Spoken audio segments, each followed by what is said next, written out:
I'm going to talk about some painters, because the next reader is not just a poet, not just a musician, not just a painter, not just a multimedia artist, not just a philosopher, not just a scholar. He's actually a human being. Mr. Glen.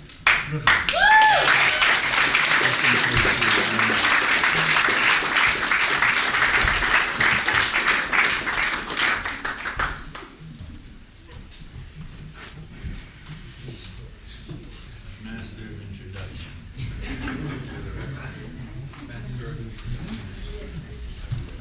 This is a poem about a war.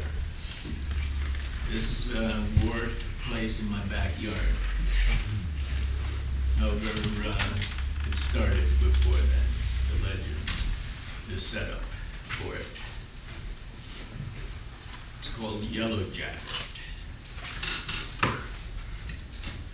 Yellow Jacket was a great warrior. Some would say the greatest ever in existence. But Yellow Jacket was drunk on killing. Killing became his solution for everything. Finally, his unbridled destruction threatened creation itself. So nature stepped in. She took his sword and welded it to his ass. Then she decreed he would be made small, so as to be humiliated and at the mercy of all creatures who had been his victims. Also, when his passion would still drive him to use his sword, he would pay with his life. His insides would be torn out and hung on his sword as a testimony to his folly. Finally, he was multiplied into colonies who would be slaves to the flowers. And his fate would go on until the end of time, or until the unlikely event that he learned his lesson. The only vestige of his former glory, he was allowed to keep his yellow jacket.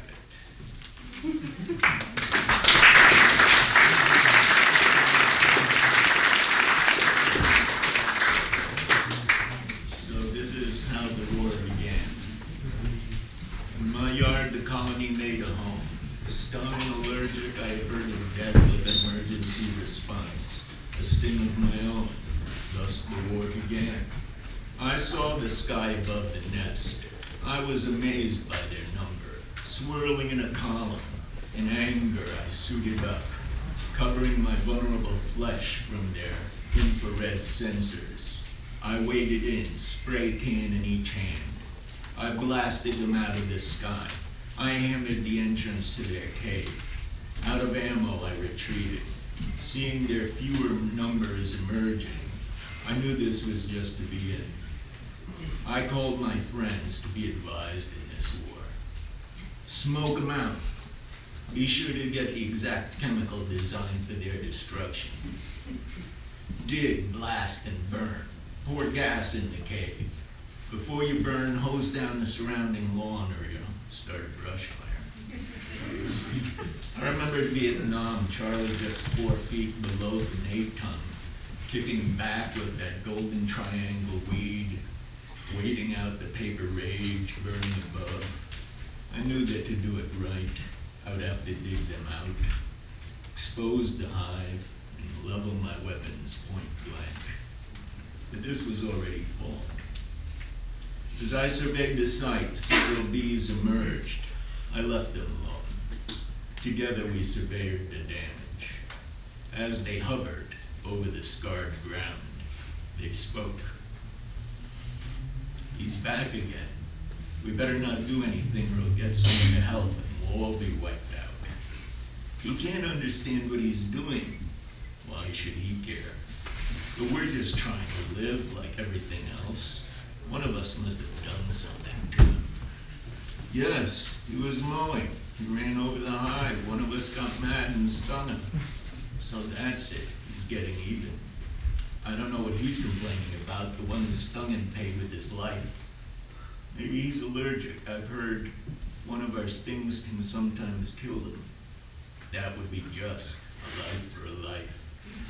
That's the kind of talk that got us here in the first place.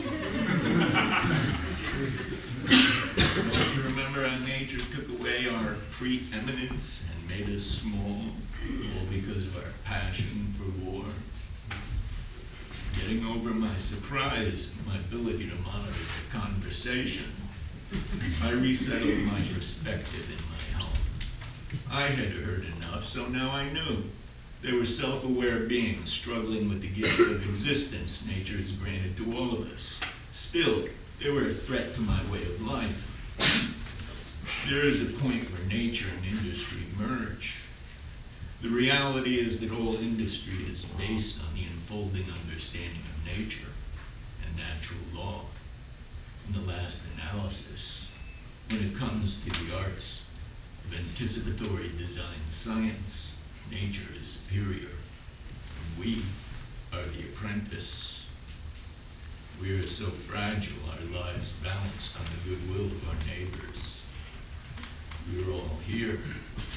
We are all the same life seeking expression in multiplicity. Then there are the questions of justice. Justice does not belong to any one family. These questions are not simply for the love of justice, but for an enduring mutual survival. If I do not discover my proper place in the order of things and temper my will to dominance with respect for creation, nature will tame my passion and make me small, like the yellow jacket.